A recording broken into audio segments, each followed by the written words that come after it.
Today's topic is synchronous transmission. It is the second branch of serial transmission. Serial transmission is divided into two types, asynchronous transmission and synchronous transmission.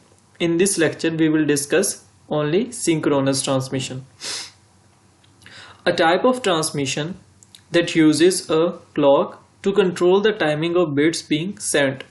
तो synchronous transmission ऐसी transmission होती है जिसके अंदर हम एक clock को use करते हैं ताकि हम अपनी बिट्स को टाइम सेट कर सकें कि कब वो सेंड होना शुरू हुई हैं और कब वो सेंड होना ख़त्म हुई हैं.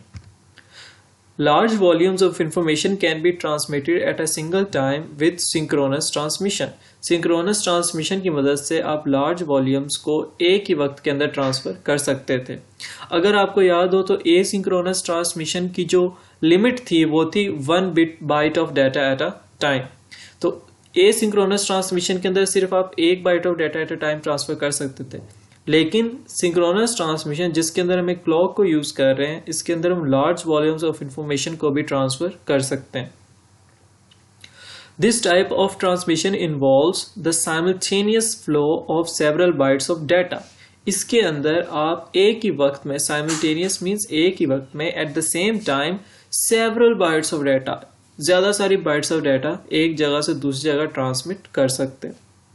Because a large block of data being sent synchronously cannot be interrupted. क्योंकि एक large block of data अगर at the same time जाता है तो उसे कोई भी चीज़ interrupt नहीं कर सकती.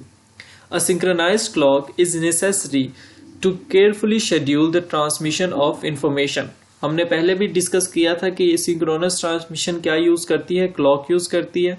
तो जैसे ही आपका मैसेज सेंड होने लगेगा तो क्लॉक को यूज़ किया जाएगा ताकि डाटा अच्छी तरह से शेड्यूल हो सके कि कब वो सेंड होगा और कब वो सेंड होना बंद होगा.